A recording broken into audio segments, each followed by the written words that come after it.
Mayong hapon, Negros. Ini ang Digicast Negros X. Ang nagapanguna nga napulo ka mga balita sa isla sa Negros ang amo ni kadulong sa inyo. Updin niyo kami via Facebook, YouTube, sa among website www.digicastnegros.com. Kag sarama kayo malanto sa Kika Channel 11 sa Kabangkalan City, Himamaylan City, kag Banwasang Ilog. Kaagyari na ang top 10 nga mga balita sa Negros subong adlaw.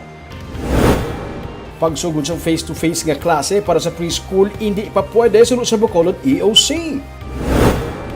Sa Pulupandan, napulo ang patay sa COVID-19 sa sulod sang duha ka semana.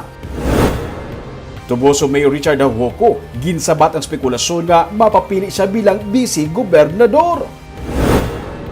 Sa Murcia, mga bagahon gitabutso sa motorsiklo, ginpalasak sa pison. Kag sa Good Vibes, isa ka hotel sa barangay Punta Taytay sa Bacolod, nagbukas sa tunga sa pandemic. Inatanan sa Digicast Negros X.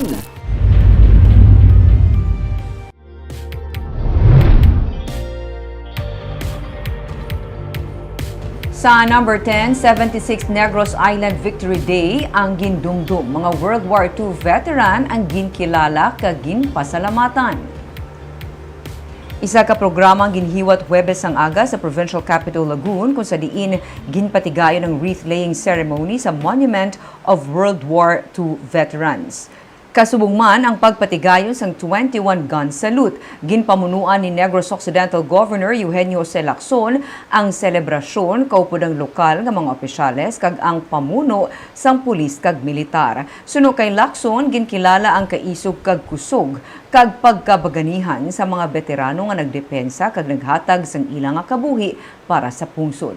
Sa tunga sang pagpanghangkat dala sang pandemic, suno sa gobernador kung tani masunod sa mga negrense ang sakripisyo kag disiplina sa mga veterano agud tumangin madinilag-un man ang away sa karon. Sa record sang PVAW o kunang Philippine Veterans Affairs Office, may 16 ka mga buhi nga negrense veterans subong.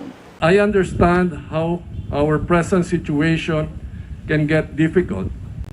And during those times when we are tempted to ease off on the kind of self-control and restraint required of us, let us remember the sacrifices our veterans made and the measure of discipline they had to sustain to move us to do the same and be victorious in this war we are presently fighting.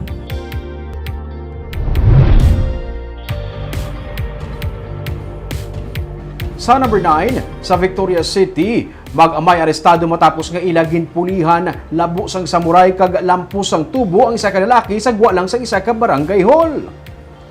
Parayon karon nga ginabulong sa ospital ang 51 anyos nga si Rene Salmo matapos siya nga gitpulihan sang labo kag lampos sa mag-amay sa gwa sang barangay hall sa barangay 9 sa Victoria City. Sunod kay Police Lieutenant Colonel Eduardo Corpuz, natala na kung tani magatubangay sa barangay ang biktima kag ang 18 anyos nga si Lindon Buendia nga ginatudlo nagpanghaboy sa bato sa balay sang iya nga bayaw.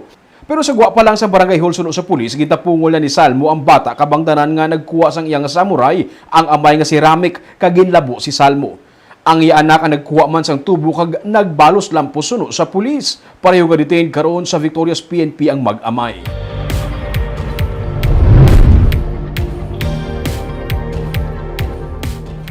Sa number 8, ginkumpirma sang militar nga upod sang napatay nga NPA leader nga si Kerima Tariman para magbulig sa lokal nga puwersa sang NPA ang iya nga bana nga si Emmanuel Acosta. Suno sa pamuno sang 303rd Brigade sang Philippine Army nga si Brigadier General Inocencio Pasaporte. Sa ilang nga impormasyon, mga duha na katuig nga yara sa Negros ang duha. Ang 42 anyos nga si Tariman ang suno sa Army, leader sang Northern Negros Front, kag iya naman nga bana ginakabig nga mataas nga opisyal sang Komiteng Regional Negros Cebu Bohol Siquijor. Suno kay Pasaporte, ang pag-import sang kadre o kunang pagpadala sang Central Command sang NPA sang ilang mga kadre sa Negros mahimo nagakasayuran nga naghuyang na ang lokal nga puwersa o kung wala sang pagsalig ang mataas nga pamunuan sa effort o kontrabaho sang local leaders. Sa pananaw ni pasaporte, nag-stagnate ang lokal nga liderato. Ang pagtaliwan ni Tariman nga suno sa militar kilalaman bilang si Elia kag alias MM ang nagapekto sa timetable sang recovery sang lokal nga puwersa. Labi na nga ang Northern Negros ang ginakabig nga source sang logistical support. Si Tariman kag isa pagid ka ginapatihan NPA kag isa man ka soldado ang napatay sa encounter sa tunga sang rebelding grupo kag 79th Infantry Battalion sa Hacienda Raymunda sa Barangay Kapitan Ramon sa Silay sang Agosto 21. Ang upod na sila actually. Upod na sila ni El. Gindala patigin Dire sila. Nakabato kami report. Dugay na sila dire no, more or less mga 2 years na. So kung tanaw na doon, dira damo kita ma-interpret huyang ang leadership na dire. Kasi linggo kayo na, in question tapos conservatism, ang natawag nila, conservatism ang leadership dire sa Negros. Sa number 7,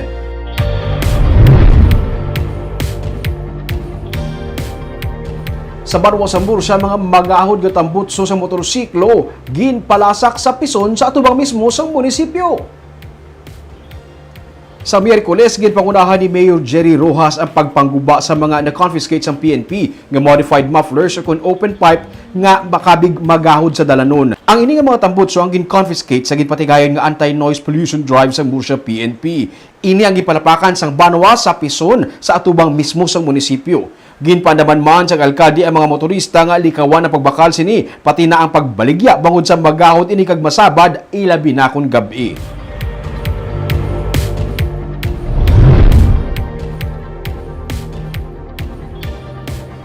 Sa number 6, Iloy patay, napulo ka tuig nga bata pilason matapos mabungguan sang auto ang ilang nga e-bike.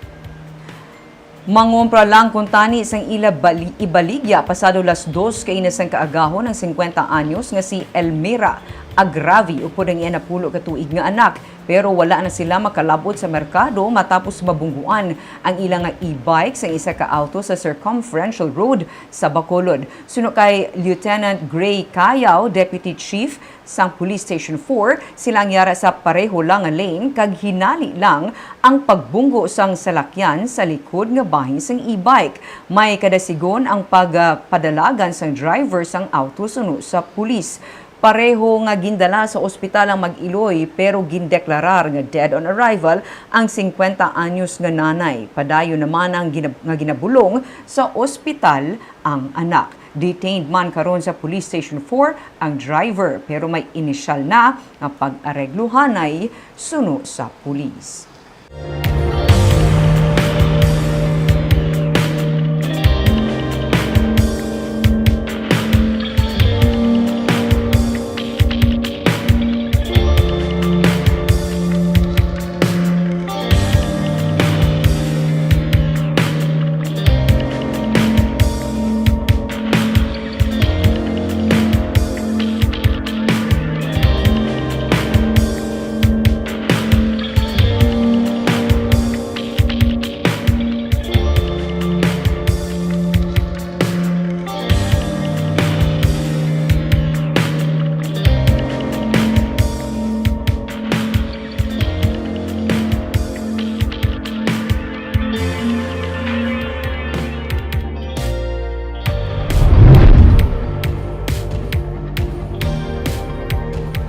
Sa number 5, bagyo nga Kiko mas nagabaskog samtang nagapalapit sa Philippine Sea. Ang sentro sa bagyo nga Kiko ang yara na sa 679 kilometers gikan sa east sa Baler, Aurora nga may kabaskogon nga 195 km per ora kag may pagpangmadlos nga 240 km per ora. May mga probinsya sa Luzon nga ginpaydalom na sa tropical cyclone wind signal number 1. Ginapaabot nga posible magsaka pa sa signal number 4 ang pagkadalon nga tropical cyclone wind signal sini. Sa Negros Occidental, may mga lugar nga nagabalik-balik ang pag-ulan humalin kay nasang kaagahon tubtub sini nga hapon. Samtang si Bagyo Gajulin na nagapagwa na sa PAR kag magadala sa gihapon sa pag-ulan sa Western Visayas dala sang habagat. Ginapaalerto ang mga pumuluyo nga mag-ulu-aligmat sa gihapon, samtang nagdangat naman sa 6.5 billion pesos ang balor sang halit sa pananom, fisheries kag irigasyon tuga ni Baguio Julina base sa partial report sa Office of the Provincial Agriculturist. Masobra naman sa 167,000 pesos ang halit sa kasapatan sang Baguio base sa report naman sa Provincial Veterinary Office.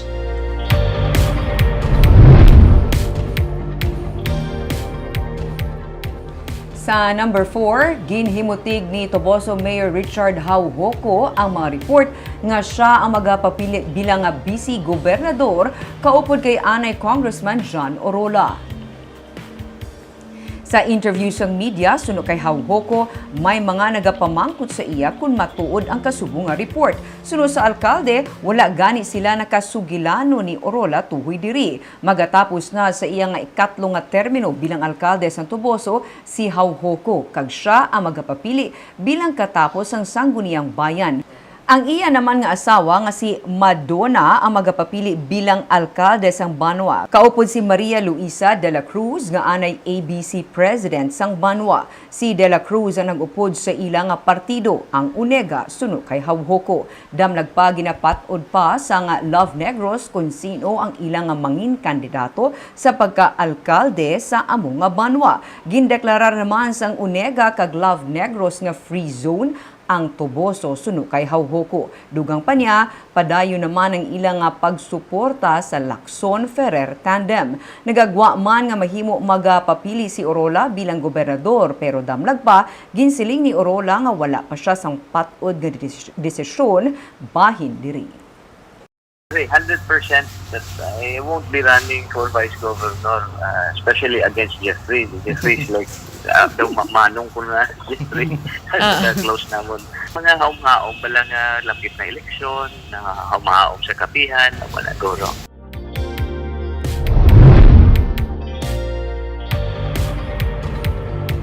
Sa number 3, magahulat si Negros Occidental Governor Eugenio C. Lacson sa mangin desisyon sa pamunuan sa Nationalist People's Coalition kung sinong ilang mangin kandidato para sa 2022 presidential race. Kahapon ginlunsar ng Senador Panfilo Lacson kag Vicente Soto III ang ilang pag-updanay para sa 2022 elections. Ginapamunuan ni Lacson ang partido para sa demokratikong reforma. Si Soto naman ang chairman sa karon sang NPC. Kasunod siyang abunga development suno sa kay Lacson, wala pa man siyang official advice sila nga nabaton. Katapos ang NPC si Lacson, sa iya nga bahin kung ano ang mangin desisyon sa grupo, magaugyon sa diri. Sa lokal nga level, gusto man kuntanin ni Lacson nga may isa ka kandidato nga pagasuportahan ang mga local officials o galing sa dalagan karon sang sitwasyon. Mabudlay ini nga malabot. May pila ka mga alkalde damlag pa nga nagpabutsag sang suporta kay presidential daughter Mayor Sara Duterte kung magdesisyon ini nga magpapili bilang presidente. We will see our final instructions, especially after the filing already of the candidacy. Then we will know if NPC indeed will have its own candidate. It's been a while since NPC has a member holding the top two positions. So it would be nice to have one fellow member. But of course that will be a challenge on how we can help make our party candidate win.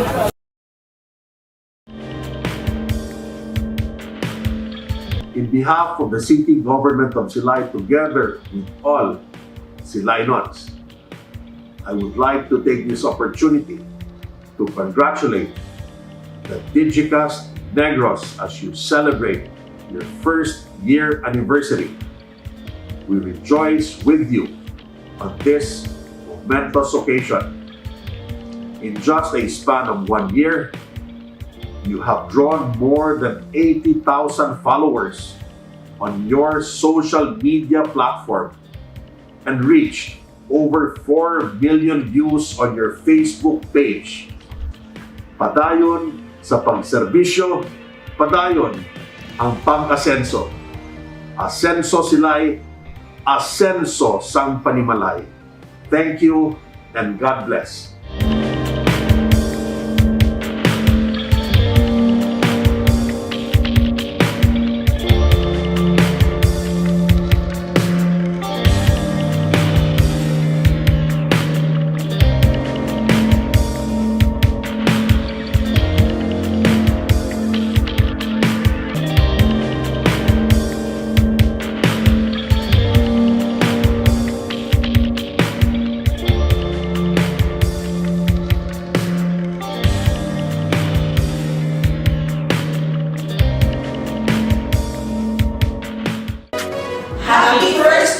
anniversary Digicast Negros. Congratulations and more power!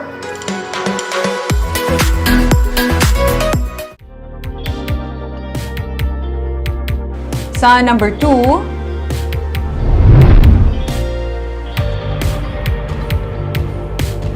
mas ginapabaskog karon sang banwa sang pulupanda ng vaccination program sini matapos may pagsaka sa COVID-19 deaths nga nagdangat na sa napulo sini nga bulan sang Setyembre. May report si Nico Delfin. Naka-half-mass ang ayahay sa pagbukas ng Pulupandan Municipal Hall humalin sa ginpatuman ang 2-day closure sang Lunes. Inikabayan sang pagdumdum kag pag-unong sang banwa sa kalisod sang pamilya sang nagtaliwan nga anay sang guniang bayan member. Ang anay opisyal sang banwa ang kabayan sa napulo ka mga COVID-19 deaths humalin sang Setyembre 1 sandigman sa record sa Municipal Health Office. Para kay Municipal Administrator Maggie Infante, masubo ang halit nga natugas ng COVID-19 ilabi na sa mga pamilya nga nalisdan kag pati na sa ekonomiya sang banwa. All the lessons, it's painful lessons. We don't want to lose people, especially loved ones. But then if you do not take measures, it will all end up at cost of lives. Kabayan sa mga nangintikang sang banwa ang pagpabaskog pa sang nasugdan nga vaccination program. Ang 31 anyos nga farm caretaker nga si Rolly Matos Jr. isa sa mga nagpadulong kaina sa Municipal Auditorium agud magpabakuna. Suno sa iya, wala na siya kuntani sang plano nga magpabakuna para sa second dose. Pero sang may baluan ng angot sa pagtaliwan sang iya kaingod, nagbalik siya sa vaccination center sang banwa para magpabakuna. Na lukulbaan man lapitan na sa mundan. Ang fiskal lo subong nga toron nila. Lapit na sa inyo. Lapitan na sa sabon. Isa nagpaingganyo sa mo magkatudi. Na sige, ako skandos. Hindi ora na sige, ako skandos mo. Nga man. Do natamat naman ko. Ang tricycle driver nga si Manuel Escamilla wala naman nagpili pa sang igabakuna sa iya sa handom nga makakuha siya sang insigida nga proteksyon batok sa makamamatay nga COVID-19. Hindi sa una pa lang nga nugi ko yung maka-injection kay para sa proteksyon sa kulingon. Target sang banwa nga mabakunahan ang 21,000 ka mga individual. May masobra na sa 2,000 ang fully vaccinated. Pero hindi malipod nga may yara gihapon sa nagaduwa-duwa nga magpabakuna. You know, it's a choice of people. You cannot force it naman siya obligatory. But then you see the results. Statistics will show that the unvaccinated is the one being right now suffering. Suffering the cost of their actions. So I think that's the message. Dapat get your vaccination. It's for free. Get it because nobody loses. Everybody will gain. Nagapati si Governor Eugenio Jose Lacson nga ang pagsaka sang COVID-19 cases kag deaths ang posible tugas ang Delta variant. Sa kabilugan, may 29 na ang COVID-19 related deaths sa probinsya sa sulod sang masobra isa ka semana. Nico Delfin para sa Digicast Negros. Kag sa numero 1 sa mga balita, subong nga adlaw.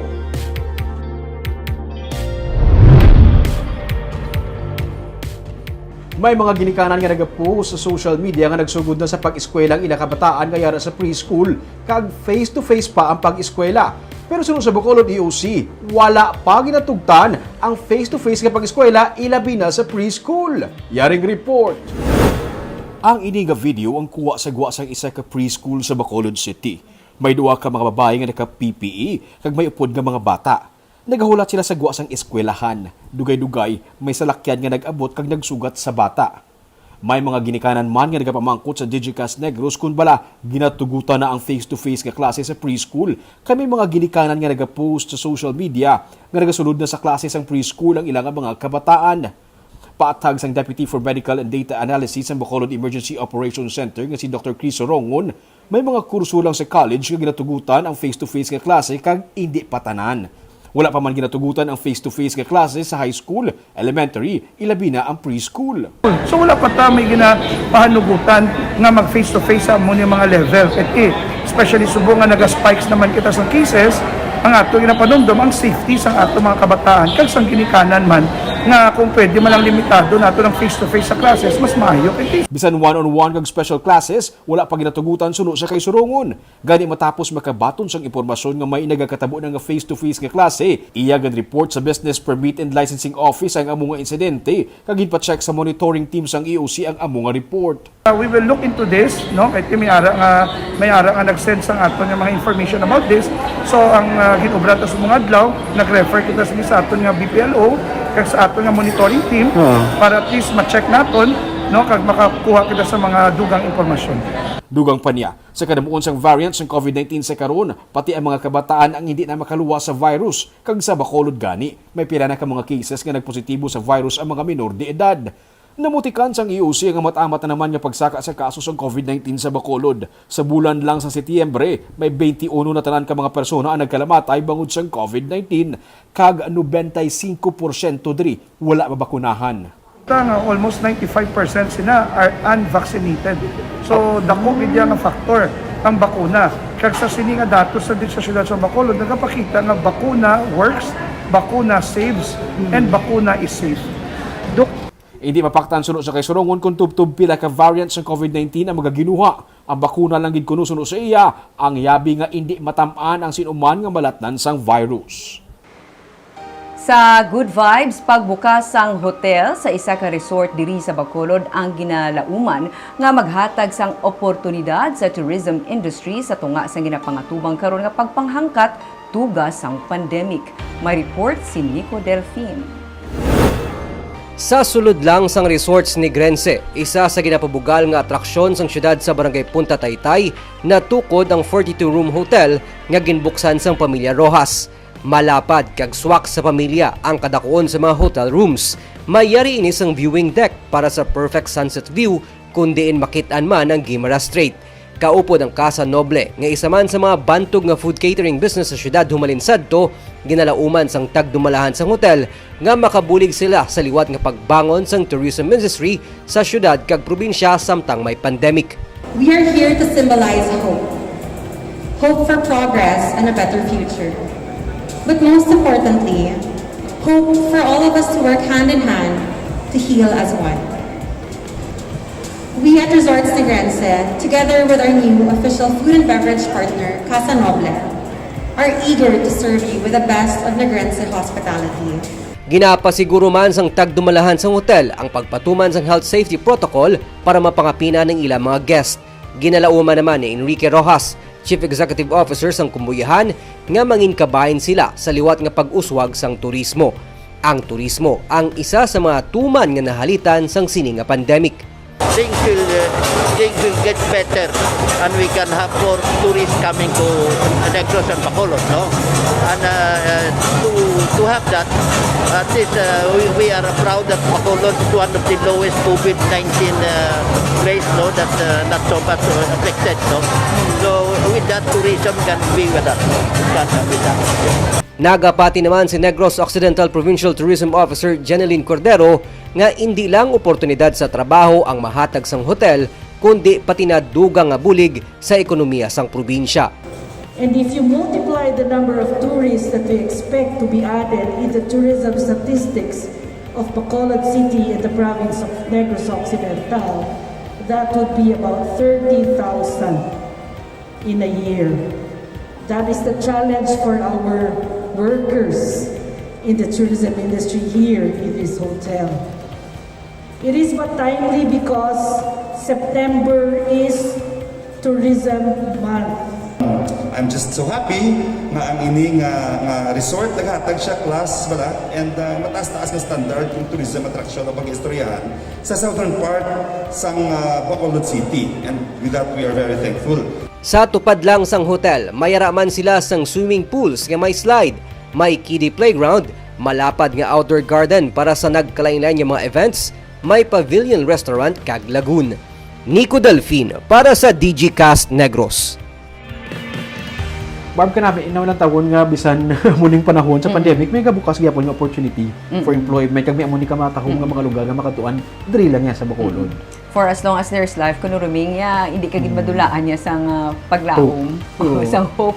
Kabay pa ming no, nga eventually mabalik na tanan sa normal kag ma-enjoy ta naman ang mga gina-offers ng sininga klase sa mga kalantuan. Yes, pag ini mismo sa Bacolod lang. Hindi ka na hindi ka na kinahanglan pa magkadto sa layo nga lugar kaya ari lang mismo sa syudad sa Bacolod. Mas lapit sa amon din ha.